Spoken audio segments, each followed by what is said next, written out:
Oh, yeah. I mean,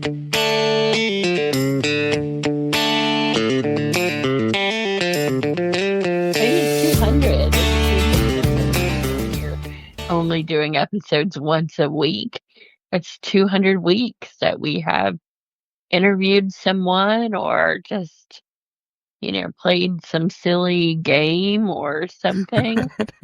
Yeah. Yeah, and if you think about it, like there's been a few weeks where we've been off.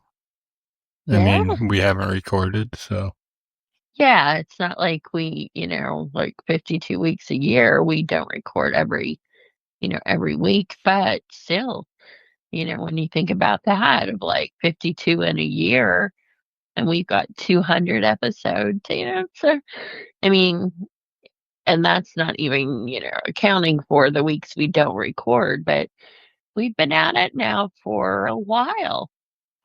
yeah, there's a lot that goes into putting an episode together, and it's not just an hour or whatever the episodes are.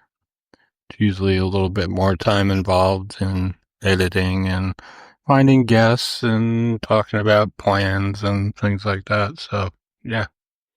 Yeah, I mean, there's some aspects of it, I guess, that are more pleasant than others, but overall, I like the process of it. I guess because I've gotten into a routine of it by now. Yeah, me too. Sundays are always podcast day. So, Yeah. And, scheduling and like all of that. I would say that part has gotten easier. A lot of the parts have probably gotten easier as we got more comfortable. I mean, I think back to that first episode and yeah, you, like, I mean, we didn't really have anything. Like, right. They just started talking, basically. yeah, we had no intro music Yeah. and we had no guest and we had never done a podcast episode, like hosting one hmm and had no idea how it would go. Well, here we are, however long later. Yeah, so I mean, what's the thing that you have learned in 200 episodes? Oh, Lord. Or some things, I know we've learned more than one thing, I but mean, the biggest thing is like everybody has a story, and like you never know what it's going to be. It's always surprising. that is true. I mean, I guess, the lesson, like they always tell you, don't like prejudge people or, that like think that ahead of time. But hmm I mean, you kind of do, in a way, think like, at least in your mind, a little, okay, this is probably what that person's story's gonna be like. Yeah, And then, yeah. then hearing them tell it, like, it takes a whole detour. Yeah, in some cases, it certainly has. We've gotten some really good stories over the years that we've been doing this, and like I said, a lot of probably more than half were pretty surprising. Yeah. And I like those. Some really keep you on your toes of I mean, we do prepare with the research and questions and, Right. that kind of thing, but a lot of it too is just going with the flow of like I know you never know, for instance, how much someone's going to talk. Is it gonna be like pulling teeth Yeah, or yeah. are they just gonna like open the floodgate? Yeah, I think we've had both types of guests for sure. We have.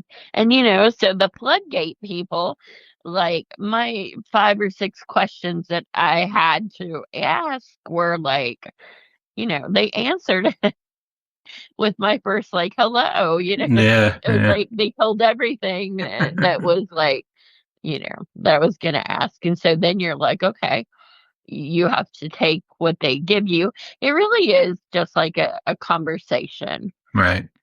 with a stranger that somehow, and this is the amazing part for me, like in 30 minutes or an hour or longer in In some some in the cases, yeah. floodgate Yeah. cases. But, I mean, like, you become trustworthy enough, like, that they open up to you and they tell you things, and, Yeah. I just love when happens, and, then it becomes just like people talking and, sharing the human experience. I mean, that really is what it feels like a lot of the time. Yeah, so do you have a favorite guest? I mean, I guess that's kind of hard to answer, right? There's been a lot of great ones for sure. Yeah, it's like when we ask them, like, "Did you have a favorite song from this album?" or Right. whatever, or, "What's been your, favorite movie?" or those kinds of things. I mean, there are favorites for a lot of different reasons. I can like Rick Cosnett is always a favorite Hmm. because we just I don't know, it's the accent, it's his personality, and he has Yeah. so much energy, and we just clicked like immediately, and it just carried. It was like I felt like I had known him forever. Yeah. So he'll always be a favorite, and so I could pick out categories and reasons like that for many of them. Hmm. Yep. Me too. Same thing. So who's somebody that sticks out to you for? So I would say someone who sticks out for me is Corey. I mean, she was always a great guest, and you know, always a lot of fun to talk to and stuff. And Loretta Swit, because she was our 100th episode. My friend Mikey from where is he now? Oregon or Washington or something? Yeah, Washington, I believe. Yeah, I mean he's always a hoot. Yeah, I mean again, same as you, different people for different reasons. Yeah, and we so you mentioned Corey. We had her as a co-host once, Right. Yeah. and we have a couple of times we've had co-hosts, Yeah. but not often. Mostly it's just been us. Yeah. Yeah. Um, So as an aside, what is she doing that I saw something about some teacher thing that she's doing. Do you remember what that was? yeah, so it looks like it's a cohort of going to study like the history, and I don't know if it's just going to be contained or confined to Kentucky history, Hmm. but then I think she'll be like the cohort then will be training, like other people about it. So I think she'll take that knowledge and then, go into like smaller groups and, pass that along and keep it going like that. Yeah, and it's like the first time they're doing it or something. I'm a little I vague on think the I think it details. is a pilot program. Yeah. Well, I mean, it's And a big thing. It's a big. very selective. Only a few people were chosen, so it's a great honor, and I know that she'll do a great job, and I know that like she really does appreciate culture and history, and specifically of Kentucky. I think indigenous maybe too Hmm. is tied in with it.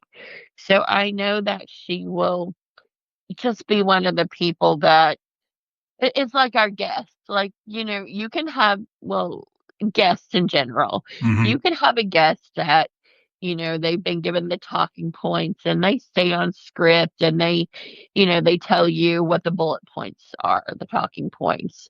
Yeah. But then you have other guests that also get those across, but, it doesn't come across in a rehearsed way, like it really is a genuine conversation. So I know that Corey will be like that teacher that is there to genuinely learn that information Hmm. and, you know, and take it and share with others. Yeah. I mean, I guess that's one of the reasons that that her time on the podcast has stuck out to me because she's always very, you know, very real and forthcoming, and she's a lot of fun and whatever. We had her and Jonathan on, I think twice. I think so too, Yeah. and I wish that, we could get them again, after their big announcement that they're getting married. Yeah. So, Yeah. Oh, that's so cool. Yeah. Be interesting to hear more about that and, what she's up to and stuff. And even Jonathan, we haven't talked to him in a while. So, yeah, they both, really taken a little different path than the last time that we have had them on as guests, and they're a joy, a great couple, and I just I'm really just honored that they were on the podcast, but it's just great. Like it gives you hope to know that, there really are truly some good, authentic people yeah. there. Yeah, for sure. I mean, not that, all our guests there have been great. There's been a couple that were like, but I mean, for the most part, they were all great, and I had a good time talking to them. We've had some on multiple times. Jeff Rasley, I think he holds the record, does he not? I have not been counting, but he definitely be a contender. Yeah, Um, yeah. so, I'm not going to give him an award just yet because, he has not quoted me in the book of wisdom, Yeah, unlike you did get that honor. that's right, I did, yeah. So Jeff, I'm still waiting. Well, you get the honor of the whole grocery number thing. My goodness, I think yes, you should acknowledge and tell that story. It's a wonderful story. Yeah, well, I mean, it's wonderful for you. So every week when I go grocery shopping, when I get back, Kat guesses the number, and 9 times out of 10, she's either way off or way over. And, like Yeah, the, I like the, wouldn't say 9 times out of 10 that I I'm would way say, off. I would say 9 times out of 10. Um, yeah, so last week, and I meant to put this in the intro last week, which we actually recorded, but for some reason it didn't get uploaded. But anyway, that's why we're talking about this week. So this last week, I went grocery shopping and I came back and she guessed the number the first time. She was within, what was it, 24 cents? 23 cents. Oh, 23 cents. Yeah. So 23 cents. without And going I mean, over, so. that's with no, no parameters of like 1 to 50 or, Yeah, yeah, like yeah. nothing. That's Right. just like out of thin air, good psychic powers. Yes, yes, exactly. That's what it I was. mean, within 23 cents, people.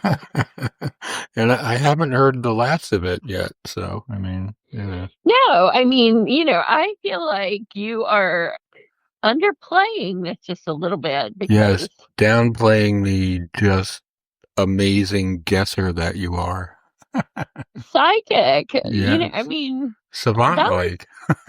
I mean, I would have won the showcases on The Price is Right, like all of them. That's true. You would have, yeah. Exactly. So anytime you can do that, I mean, that deserves something. So Yeah, yeah. Well, kudos to you. thank you. That's like the most I've gotten. All right, so it is what is today? I don't even know. Middle of March. In 16th, Yes, yes. literally So, St. Patrick's Day. yeah, that's tomorrow. Yeah, so happy St. Patrick's Day to everyone out there who celebrates that. Mm. Wear green so you don't get pinched Oh yeah. I don't think I own anything green. unless you want to be pinched, whatever. But, Yeah. in school, that's the thing. You wear green and hope that, the person's not colorblind and pinches you anyways. Yeah. Yeah, I don't think I own anything green. Maybe socks or something, or that have green on them or whatever. But You'll have to wear, like, your pant leg stuck in your sock. Yes, yeah, I'll do that. Be like, "Look, it's because it's green." Yeah. It's also my mother's birthday, so happy birthday to my mom. And it's also kind of a big day for me. It's been 16 years since I had brain surgery. Doing pretty well, I would say, all things considered. Some people wouldn't say that, but, you know, it's been a pretty interesting time period in my life, the past 16 years. Yeah, well, I've only known you for part of that journey, but Mm-hmm. I can attest to the fact that you are still, like, cognitively sound. Gee, thanks. Uh, I know I'm gonna, I'm good. You've written several plays and yeah, book. working on a book, another book, and Yeah. many good things have come, and many fun conversations have come from your brain. So, I will say that so when they did the surgery, they cut a hole and took the tumor out and stuff, and they filled the hole in with belly fat, and I got free liposuction from that. But I can tell you that that did not work. So it's back. Yeah. So anyway, there's that.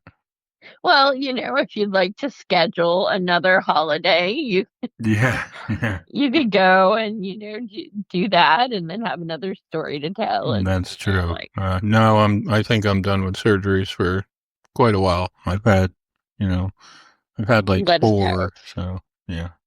Yeah.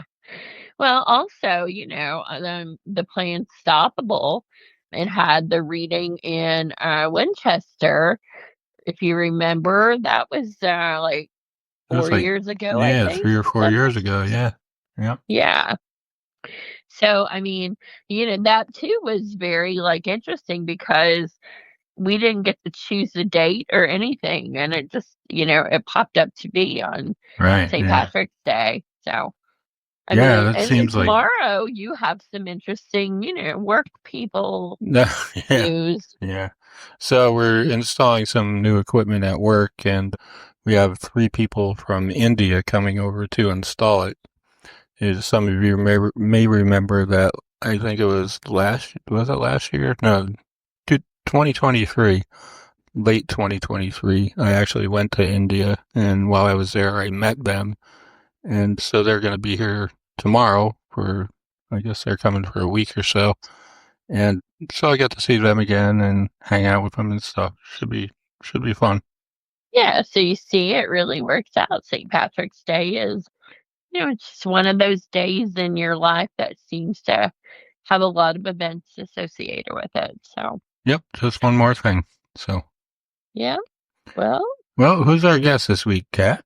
my goodness. So, she she is from Seinfeld. So I want to start with that. So Mm-hmm. that's like clue number one.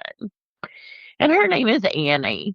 And, she has written a book now, and we're going to be talking about the book and, her career. But she is also a TikTok influencer. Yeah, yeah. She's got like 850,000 followers or something on TikTok. Yeah, I mean, it's like amazing.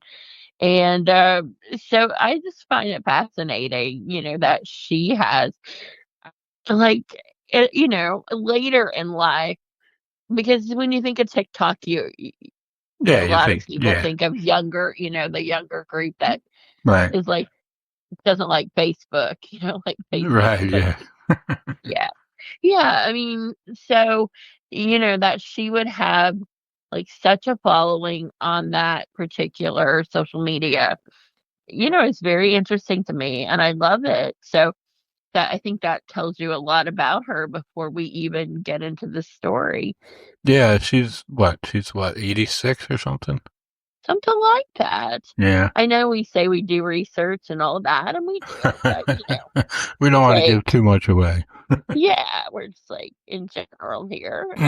Yeah, so it just goes to show, I mean, you never know what life has in store for you. I mean, I don't believe, I could be wrong, but I don't think she imagined at 86 she would be a TikTok influencer. No, probably not. And I mean, we didn't think we'd be doing a podcast That's true. in our 60s. Yeah, yeah. No. And yet here we are. And someone's out there laughing and like, they're so old. And then, Either either that or they're like, shut up and get to the interview. yeah, well, probably, a little bit of both.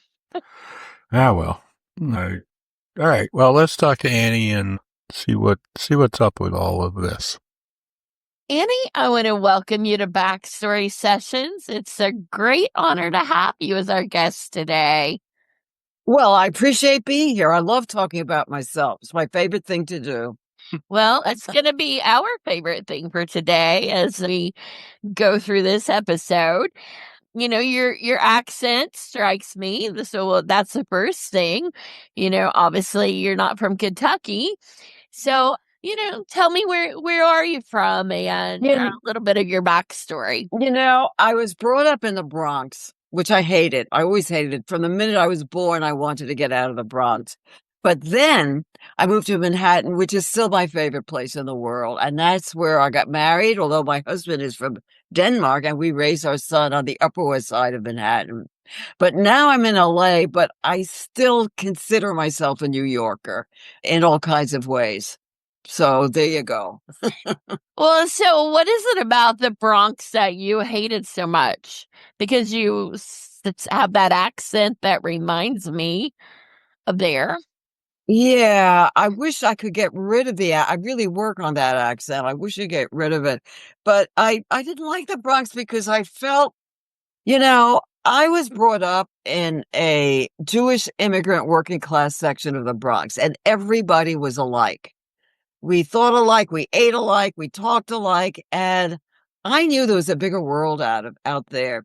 And when we talk about my book, which I hope we will, one of the mantras growing up in the Bronx was always stick with your own kind.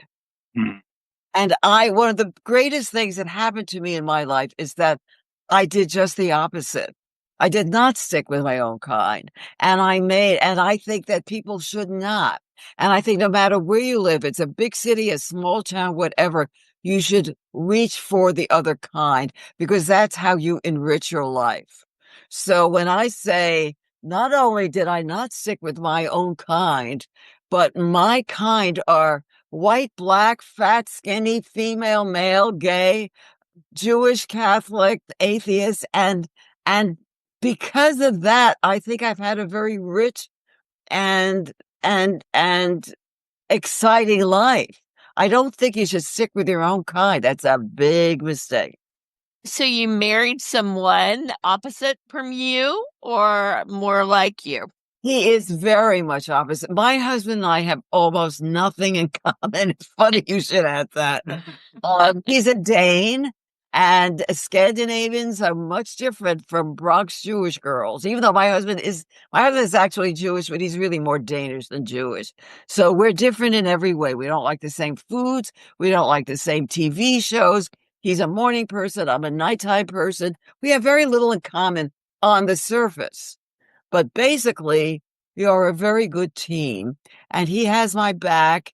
And one of the things I'm asked about a lot on TikTok, and that I talk a lot about in the book, is how to make a marriage. What makes a marriage work? And what I think you want is a partner who is as interested in your work as you are in theirs. And I'm afraid that the truth is, especially for women in this country, that's not what usually happens. Usually what happens is the family is about the man's work, the man's profession. Everything else takes second place. My husband is the opposite of that. I did a solo show a couple of years ago. We ran for around 6 weeks. No, I'm sorry, 6 months. Benny never missed a performance. He was there every night. He laughed at the same spots every night. And after every show, he would tell me it was a terrific. And sometimes I said, how can you say it was terrific? Tonight was terrible. I bombed. Nobody laughed. And he said, no, they didn't laugh because they were really listening. Now, which really wasn't true. He was wrong. But that's what I call a partner. That's who you want in your life. Somebody who's always cheer you on. Do you agree with that? I absolutely agree with it. I also agree with you there too that I think that is not the case for a lot of relationships where it is focused more on the male and their career and their life, Yeah. sadly. All And right. you know what I think? I want to just add something to that. I think when I hear from a lot of young people now because of TikTok that we haven't mentioned that I have almost 500,000 followers on TikTok, and to my great amazement, most of them are very young, and so they ask me about dating and about how to find a mate and everything. And I think the mistake now, especially with online dating, is that people are looking for a total match. They're looking for a clone. You don't Yeah. have to find a clone. I had a girlfriend, I fixed her up with somebody, and it seemed to be a promising match. And then she called me up and she said, well, I can't see this guy anymore. I said, why not? Well, I went to his house, I saw his music. He said, I'm an opera buff. He only has jazz. How can I be with someone like that? And I said, you can be with someone like that. You can go to the opera with your girlfriends. And jazz is perfectly respectable. It's not that he's listening to crap. He's not listening to polka music or something. There's nothing wrong with jazz. And she married him. And they had she's unfortunately passed, but they had one of the greatest marriages that I know. So you don't want a clone. You want a partner. That's not the same thing, is it? Wow. We should have had you on in February for our Valentine's episodes, where we try to make love out of, very little sometimes. All right. Well, I definitely am interested in a lot of aspects of your career and life. I mean, how do you go from TV and that type acting to, as you said, an accidental influencer on TikTok with 500,000, followers or whatever Yeah, they are? it's kind of weird. Well, in addition to the TV stuff, on TV, I've not had a large career, but I am kind of known in the business, not on the street. People don't start, but in the business, people know me mostly because of Seinfeld, because I had a recurring role on Seinfeld. But since I was never fully occupied as an actor, I wanted to use myself creatively. And it was my husband actually who said, you should really write. And so I started writing and I wrote humorous essays and I got them published. And then I did get a book published a couple of years ago, and I did some solo shows. I do something called storytelling. Do you know The Moth? Are you familiar with The Moth as a storytelling organization? Vaguely, yeah. Well, The Moth is the storytelling organization. And if you go online or listen to them on NPR, I've done a lot of work with them. So storytelling is what I like to do. But then one day I was complaining to a young friend, if I go to a storytelling event in LA, we're lucky if there are 40 people in the audience. And I always felt I had something more to say. And I said to this young friend, I said, maybe I should do some little clips and now I'm 86 and my friend was 30, okay, at the time. Well, at the time I was younger. Now I'm 86 now. So I was 80 at the 81, I guess, at the time. And I said, maybe I should put some little clips on Instagram of my thoughts and various, little stories. And she, being her, she said, oh, Instagram is so toxic. It's so last century. You should be on TikTok. And I said, that is the craziest idea I've ever heard. Who on TikTok? TikTok is about young girls dancing, putting on makeup. Who wants to listen to this old Jewish lady on TikTok? He said, and she said, trust me, you would go viral. And I said, okay, that's one of the themes of my book, by the way, is when someone offers you, when someone suggests that you try something new, my mantra is, and your mantra should be, yeah, why not? Within reason. I'm not going to go bungee jumping tomorrow. Yeah. Right? But I thought, okay, if you could show me, if you want to produce it and show me how to do it, I will give it a try. And very shortly after we started it a week before lockdown, March 2020. So we Wow. started a week before lockdown. And very soon afterwards, I went viral. And I can't explain it. I cannot. It's a mystery to me.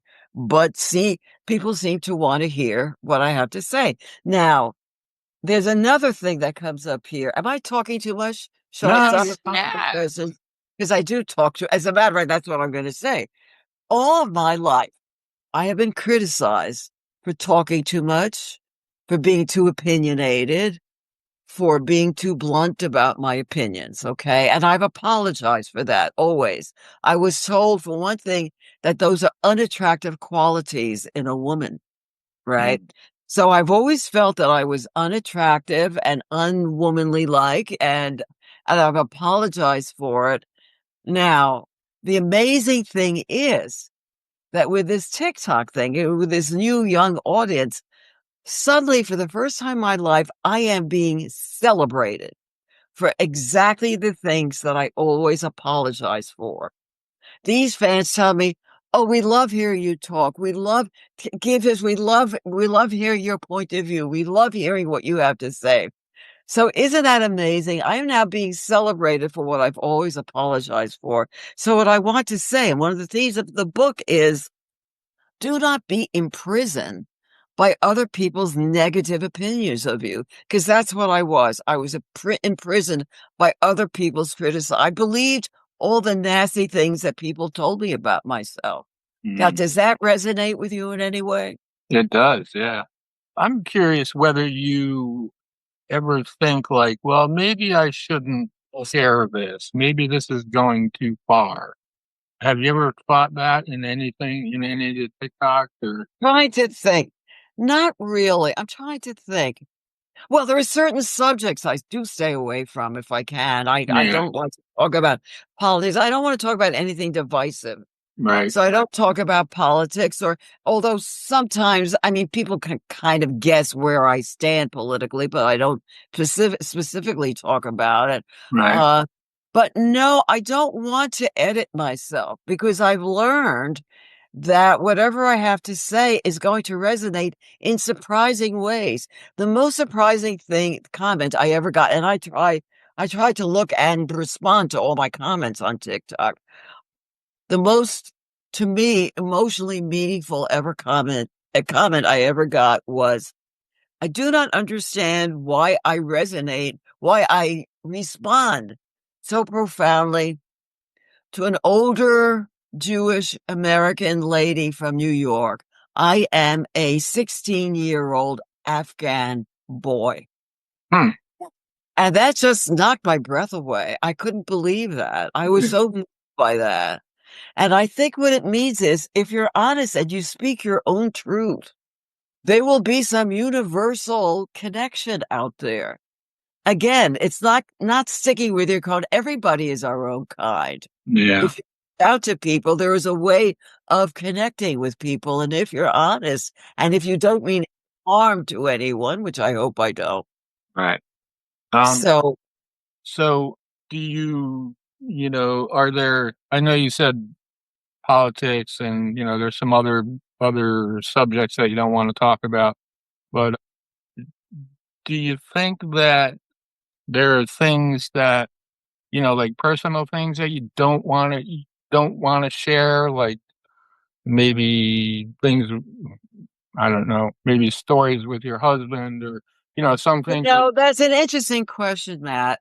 And because before I started doing TikTok and before I started writing this book, as I say, I've been a storyteller and I've done Mhm, solo shows.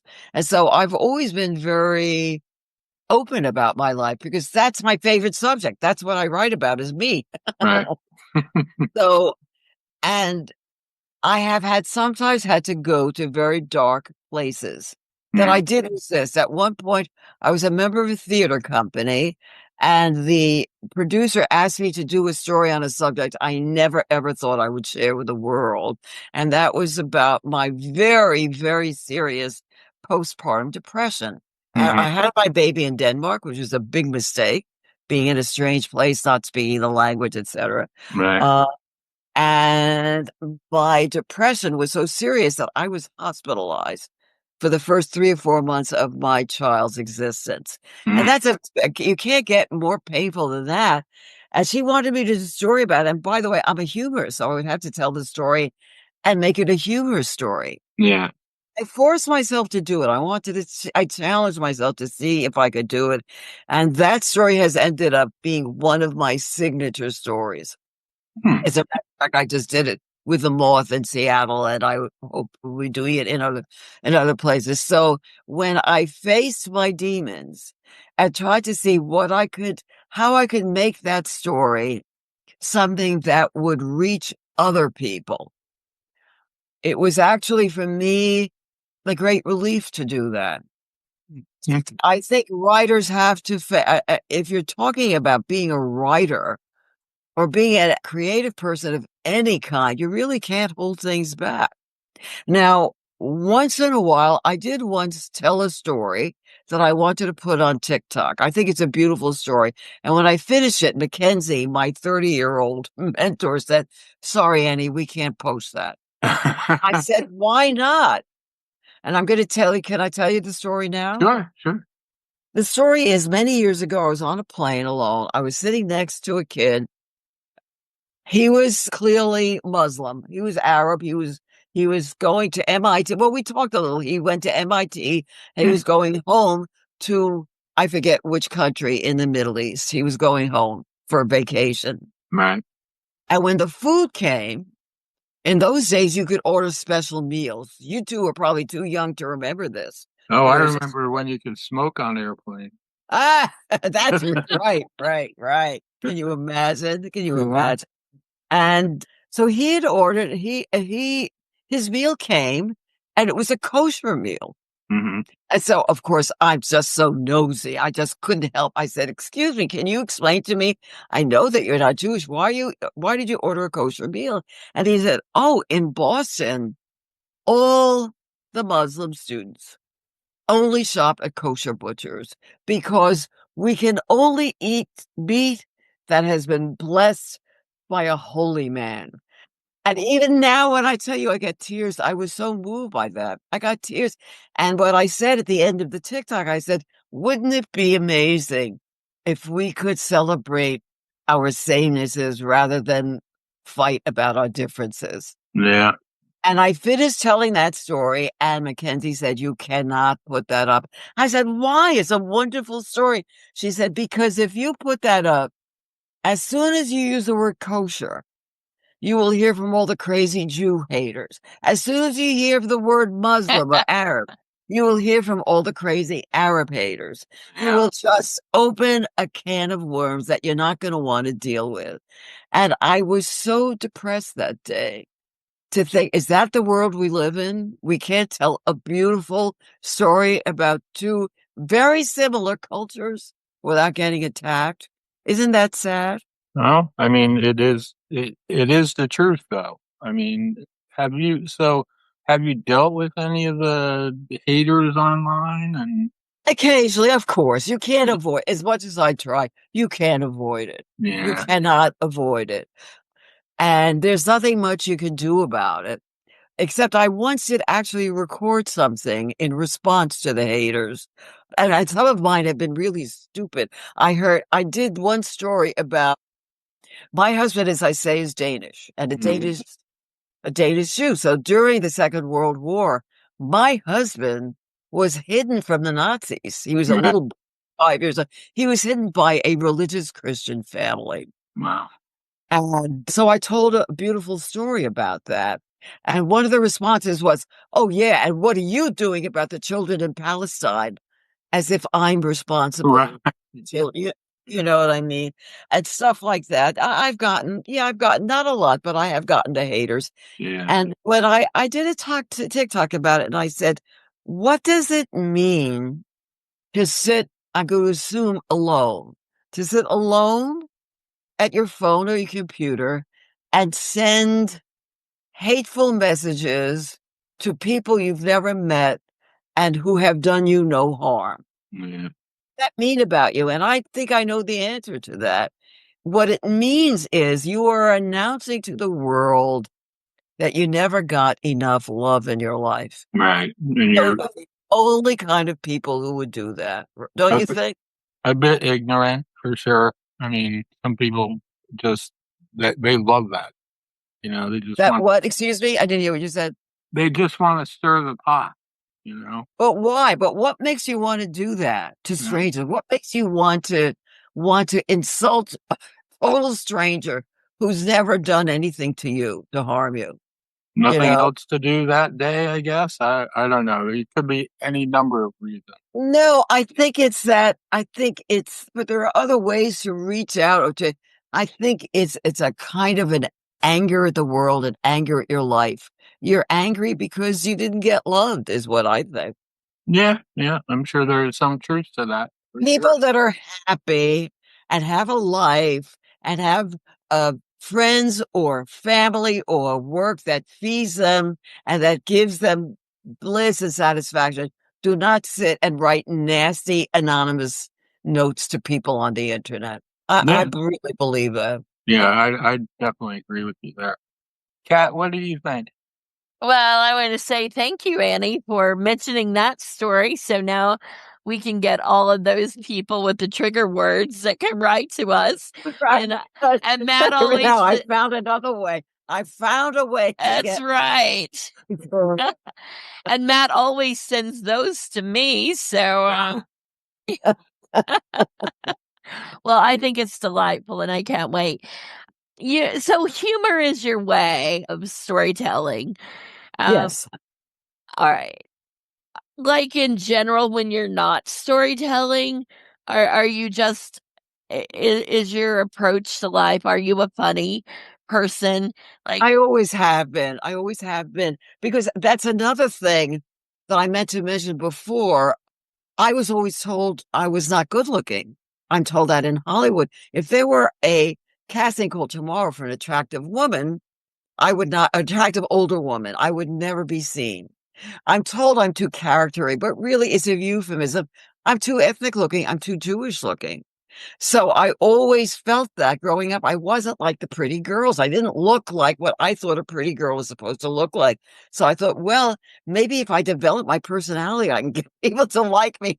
So I so I use my humor. But again, now again, my fans, those fans are telling me, oh, we love your style, we love your hair, oh, you're gorgeous, oh, you're beautiful. I have never heard this in my life Hmm. that I'm beautiful. I'm hearing it now for the first time. I mean, in a public way. I mean, my husband, I guess, thinks I'm beautiful, but I've never heard it. So again, it's like I believed in that negative thing I was told, and I shouldn't have. Wait a minute. I'm sorry. I've gone off your question. I've gone. Forgive me. I'm sorry. You were talking about. No, you just know, wanted if to you're know. funny, like, Oh yes, so I that yeah. I used the funny. So I couldn't be the pretty girl, so I thought I would be the funny girl. And I have always seen the world from a humorous point of view, and it's been a lifesaver.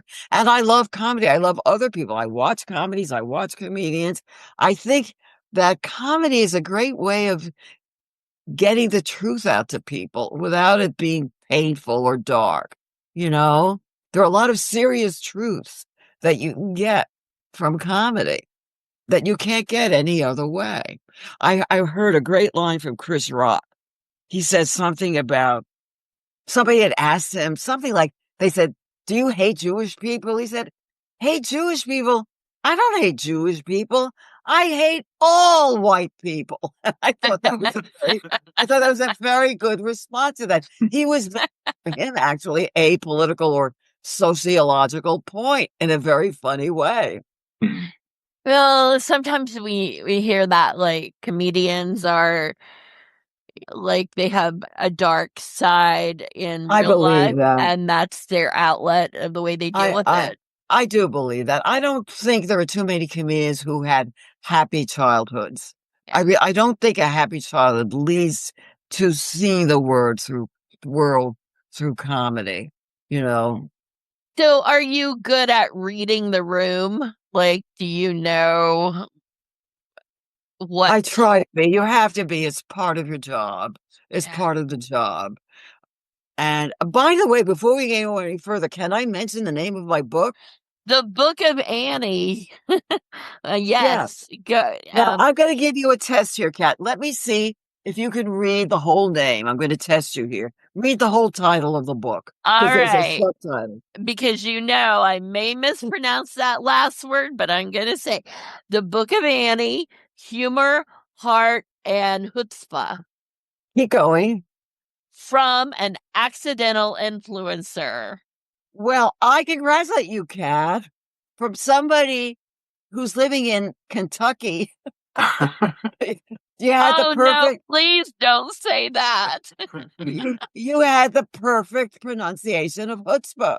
All I've done these right. shows before, and people say chutzpah and kupa, and yes, so it's the Book of Annie, humor, heart, and chutzpah from an accidental influencer. And now I've got to tell you something, a big mistake I made with this title. Not just me, but me and my agent and my editor. If you look up the Book of Annie on Amazon, it'll bring you to the Book of Annie the musical. Can you imagine how stupid this was that nobody checked this? So you have to look up the whole title, or just look up me, Annie Korzen, on Amazon, or you just go to Barnes and Noble and give them the whole title. But I made a mistake with that, and that was kind of I think I know you've spoken to a lot of writers. Do you ever talk about the importance of titles? Yes, I call Map the Title Master, because we Oh, always are really? titling episodes every week. And so, Oh, Matt, boy, I wish yes, I had known you when I was getting the book ready to go out. So it is the Book of Annie, Humor, Heart, and Chutzpah from an Accidental Influencer. That's the full title. yeah. I named our book Love and Jello, so I mean take that for What's that? What's that, Matt? I named our book Love and Jello, so take that for what it's worth. Oh, I like that. Wait a minute. Say that again. I'm having a little trouble hearing you. Say that again. I named our book Love and Jello. Love and Jello. I Yeah. love that. That's a fabulous title. Oh, That's thank why you. he's the title master. That I really, if I, oh my God. Okay, I'm calling you for my next book. Okay. Love and Jello. That's great. Yeah. So apparently, I don't know if you know this, but Jello and milk is a thing. Uh, You know, I'm having. You know what? I'm gonna give me a let's minute. figure I'm it gonna put on. I'm having trouble. You're a little. Your sound is Here, let me it's try not this. so clear to me. No. I'm gonna put on. I usually don't need them, but for here. But I'm gonna put on some hearing aids. Maybe that'll make it clearer. Because I don't want to miss what you're saying. If you're the Love and Jello guy, I want to hear what you have to say. You know, we actually make Jello, my husband and I, but we don't use the packaging. We make our own fruit gelatin dessert. It's very easy. Oh, wow. Have you Interesting. ever done Jello is simply and with it doesn't have chemicals or sugar. It's Yeah. just fruit and gelatin. So some people put milk in it, apparently. Have you ever done that? I never heard of that. What does that do? I don't know, but apparently that people like it, and in Kentucky anyway. And so that's where the title came from. The Is Jello is one. is Tucky one of the places where Jello is served as a salad? Mm, don't know. I mean, I think Cat? I have not encountered it that way. No. Okay, because I know that is a middle America thing. That if you ask for salad, they will give you Jello. I've mm, heard. Interesting. Well, so the book. Let's talk about the book. And you have told us now that you might have retitled it had you, thought it through a little bit more as far as the Book of Annie and so Right. forth. But it's a long title, but let's break it down. I mean, this is about you. So you put humor first. Obviously, we have gotten to see how that fits into you and your life and what we know of you. Heart. Why did you choose that word? And how does Well, that speak because to you? I'm glad you asked that, Kat, because sometimes people introduce me as a comedian or a comic, and I have a little problem with that because I'm not a joke teller, I'm a storyteller, and I hope that my stories have some wisdom and have some compassion and emotion to them. So it's really hard. What I really am, I guess, is a humorist. So I want that word hard in there to note, to promise people, hopefully, I hope you will get more than laughs out of the book, but you might get some inspiration. Well, that's a really nice, you know, putting humor and heart together like that. I like that. And then chutzpah, so are you driven? Are you, where does that come from? The real meaning of chutzpah, it's hard to translate. It's usually not a complimentary word. If you say about somebody, particularly a woman, "Oh, she's got a lot of chutzpah," it means she's got a lot of nerve. Yeah. Mm. Trying to, again, like before, when I was told I'm too opinionated and I'm too blunt, I'm trying to turn the negative into a positive. Yes, I have chutzpah. I speak my mind. I'm honest. I tell you what I think about things. And maybe that's not such a bad thing. Maybe people should be forthcoming. I'll tell you something funny. I get stopped in the street a lot by my fans. And as I say, they're usually young. They're usually young. They're all often young. They're kids in their 20s. And I say to them, tell me, what is it why do you like me? Why do you have interest in hearing what I have to say? And they use one word over and over. They say, because you're authentic. Now, I don't quite understand. I think everybody's authentic, but I think what they're saying is they can count on knowing that I am honest about what I say. And maybe they feel in this world that people aren't, especially older, that people aren't being honest. Certainly, we all know politicians are not being honest, and not all of our professors are being honest, and not all of our journalists are being honest. There's a lot of dishonesty out there, I guess, right? And Yeah. maybe to them, I'm kind of a breath of fresh air because I'm speaking my truth always.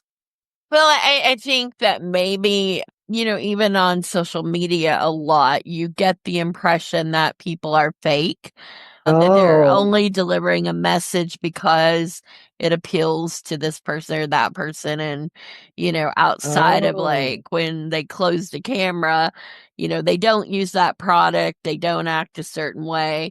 So I think oh, that's interesting. I possibly didn't think of that. I think you're right.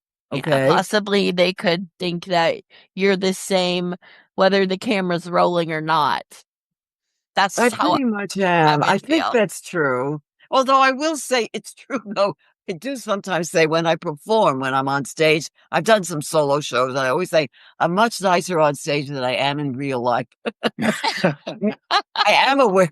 I mean, there are sides of me that I'm not going to share with the public. Only my husband sees that the side of me, the bossy naggy me.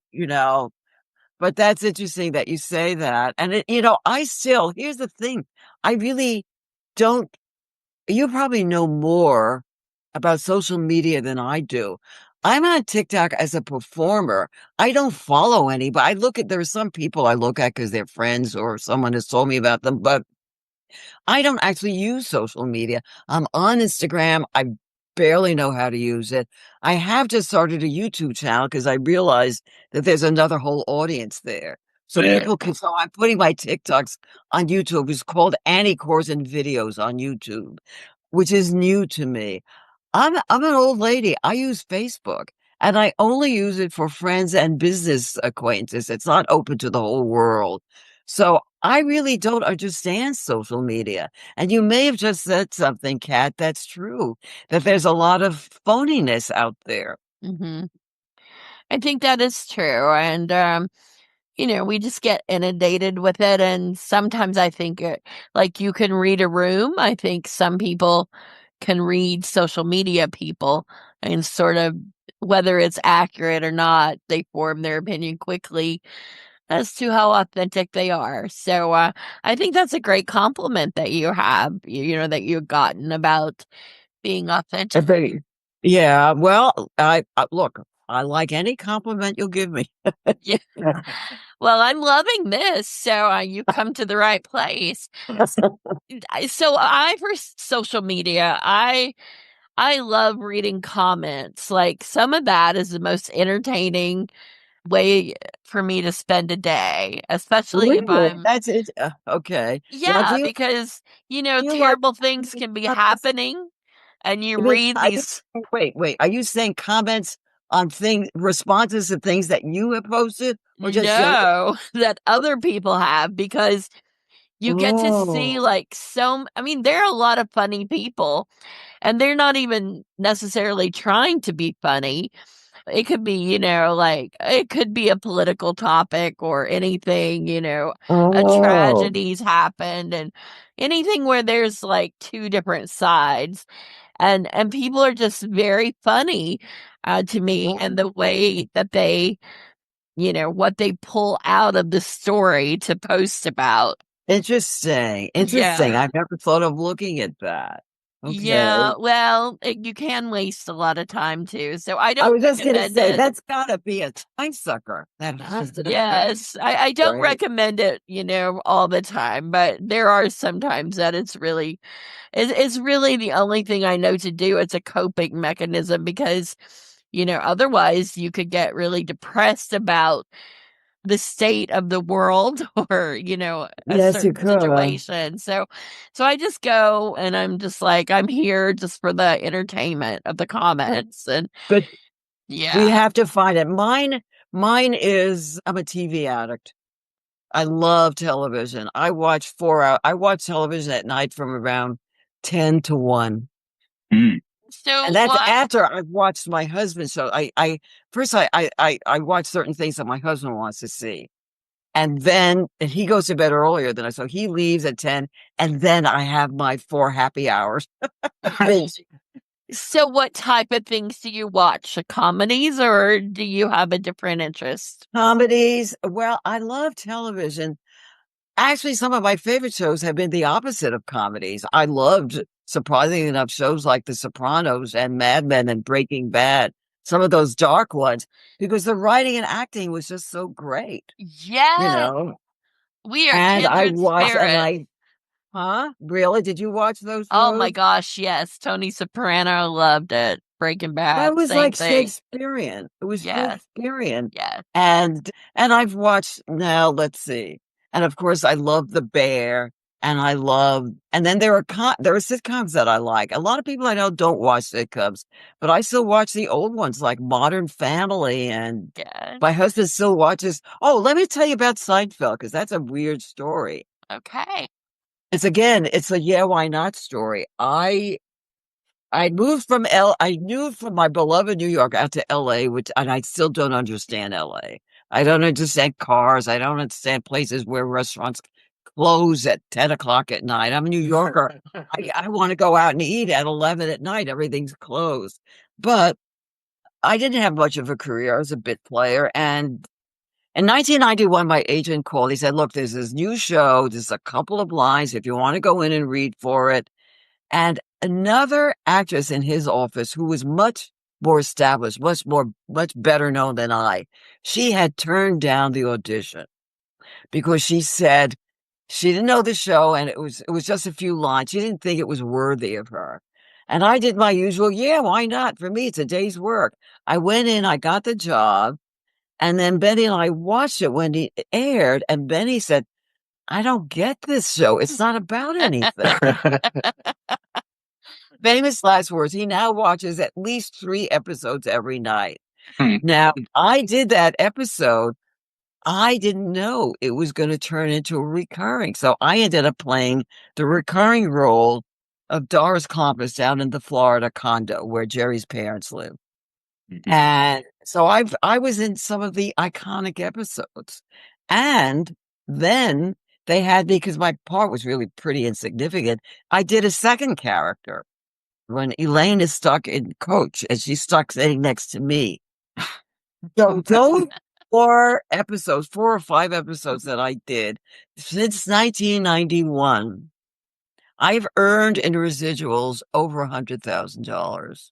And my connection with that show raised my stock as an actress, so that I got better auditions. I got more respect. It just changed everything for me. Being on Seinfeld changed everything. Just because I said, yeah, why not? And I think of the actress who turned it down. Yeah. So I just, again, we're going back to, you don't know. I don't regret anything I've ever done. I only regret the things I didn't do, basically. Even if the things I did were failures, you learn from failures. Were there any things that you passed on that you thought would, well, are there any things that you passed on that turned out to be like, wow, I should, Yes, I think there have been in my life, but with me, things I had passed on, they weren't necessarily professional. yeah, They were more personal things. There's a lot I never learned to do. Like, I wish I had learned to drive better than I did. By the time I learned to drive, it was too late, and I was really bad. yeah, And I wish I had learned to do physical things like ride a bike and roller skate. And I was always afraid of those things. And my parents were afraid. No one encouraged me to learn those things. yeah, No, I'd love to ride a horse, to ride a bike, they're just to really be a good swimmer, all of those things. I'm yeah. sorry that I missed that in my life. Can you guys do all those things? Some of them. Once upon a time. I just think we should be open to stuff, not turn our backs on stuff. Can I Yeah. ask you a question? I want to go back to something you said at the beginning. Um, Sure. you said that, like, when you lived in the Bronx, everybody looked Yeah. the same. And Yeah. what do you think it was about you that made you want something different? That's an odd question, but no one has ever asked me that before, and I've never even thought about that before. I wonder.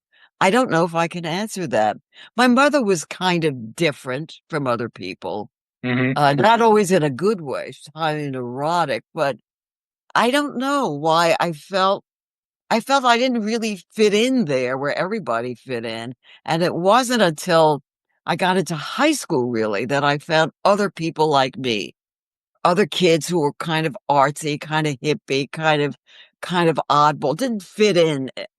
But I will tell you something. Years ago, when we were still living in New York, we we had a little country house upstate. It was about 2 hours north of the city. No, really, This where? I little rural area. Now it's gotten very famous. At that time, no one knew, in the Hudson River Valley. I used to live there. That's, You did not. that's where Where? I'm from. Yep. Where? I'm from Which town? Poughkeepsie. Get out. I don't Yeah. believe it. I Yep. don't believe it. Well, I went to Bard College. Okay.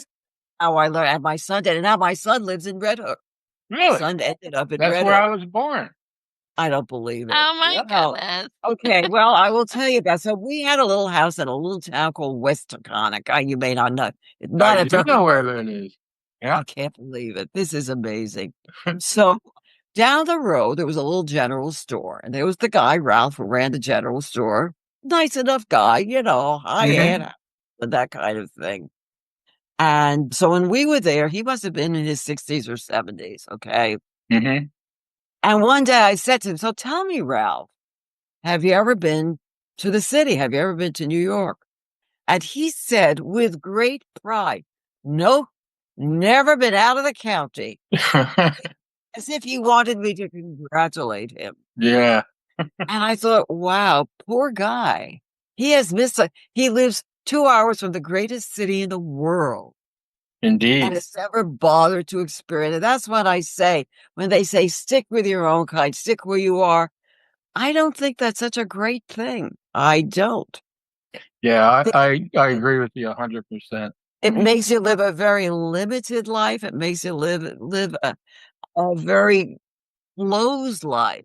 Now, when I posted about this on TikTok, and some people said, "Well, he found his happiness. He was happy where he was. What's wrong with that?" And I wasn't sure how to answer what's wrong with that, except to say that he, to my mind, had cut himself off in his life from Yeah. all kinds of big, exciting adventures. Yeah, I was gonna say the same thing. I mean, I've traveled a bit myself, and it's always interesting to go different places and see different cultures and Yeah. yeah. And you might learn something. You Yeah. might have to do something better than you've been doing. You Yeah. might learn to respect another kind of culture that you never thought you might. I don't know. It's just so. Yeah, I agree with you there. So one more question for me, and then I'm gonna let Kat ask one more, and then we're gonna let you go. But have you ever been starstruck? Like, you know a lot of people in the industry. Is there any person that you met that you were just like, oh my God? I've had met some. I worked with Jane Fonda last year. That was really interesting. Hmm. And you caught me off guard because I do have some good celeb stories, and I can't think of them right now. But once, oh, this is terrible. Harris, what's the actor's name? Ed Harris. Ed Harris, yeah. Okay, I admire Ed Harris a lot because Hmm. he did that movie. Now tell me if you know what I'm talking about, because not everybody saw this. He did a movie about Jackson Pollock where he played Mm. Jackson Pollock. Let's see if And I can find. Jackson Pollock was a terrible drunk. Right, And I hate the way Hollywood shows drunks. They always glamorize it. You know, yeah, in that movie, Ed Harris showed the vomiting, the falling down in the street, the being in your pants. He showed the real, accurate ugliness of being an right. alcoholic. And so once I was in a store, it was just a store, we were looking for a futon, and across the store, I saw Ed Harris, and I thought, oh, I can't believe it. And I went up to him and I said, "Excuse me, Mr. Harris, but please allow me to tell you how much I admired your honesty in playing Jackson Pollock. By the way, Ed Harris, as it turns out, is a recovering alcoholic himself, Wow. you know? So I told him that, and he got tears in his eyes, and he took my hands, both hands in his, and he Hmm. said, "I can't tell you what it means to me. You're coming up and saying this to me about that movie, about what I did in that movie." And he kept holding my hands. And I have to say, that was one of my most thrilling celebrity encounters. It was called Pollock. That was the name of the movie. That was the movie Pollock. Yeah, It's not a pretty movie, you yeah. know, but it's a very honest movie. Hmm. So let's- All right, Kat, one more. All right. I always hate the one more, but what did you learn about yourself in writing the Book of Annie?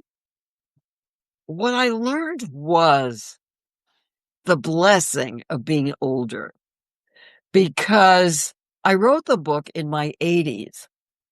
The book is a collection of stories, of humorous and I hope also heartfelt stories of my life and of observations of other people's lives and I was able to draw back on material that I had created over the years. So I did not start with a blank page.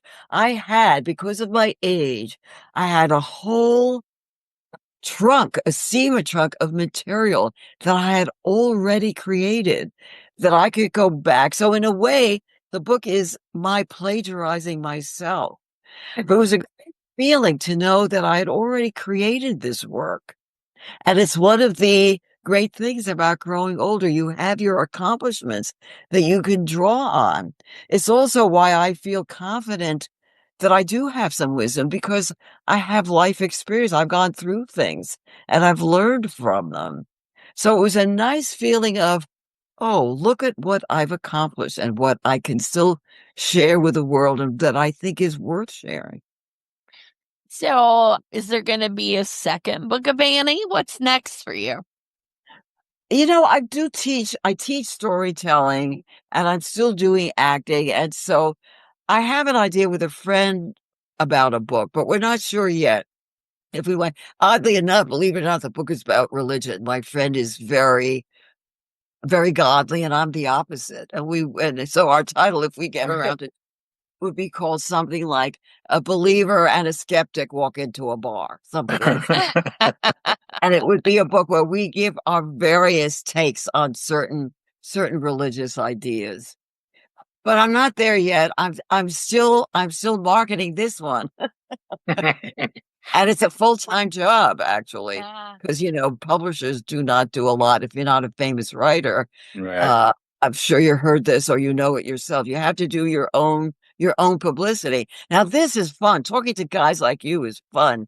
A lot of it maybe is not so fun, but writing the book is just part of the job. The real job comes afterwards. I'm sure I'm preaching to the choir here, right? Have you done any book signings, or are you planning to do it? Yeah. Yes, I do book signings and I do personal appearances and I do whatever comes my way. Yeah. Yes. All right, Annie. And it's funny, I taught a class in storytelling at Emerson College out here, and what they did was when they hired me to teach it was not a class, it was just a 3-day workshop on storytelling, and they ordered the book for the class was my book. So that was very funny. Well, that's the way to make a sale. Yeah, a couple. And I love teaching. I would love to do more of that. I love teaching storytelling. Well, right. This has been great to have you today. I thought you two were terrific. Oh, thank you so much. We really appreciate that. And we hope you'll come back when you write your next book and talk to us again. Hey, when I write my next book, Matt, I'm coming to you first for the title. All right. I'll start thinking about it now.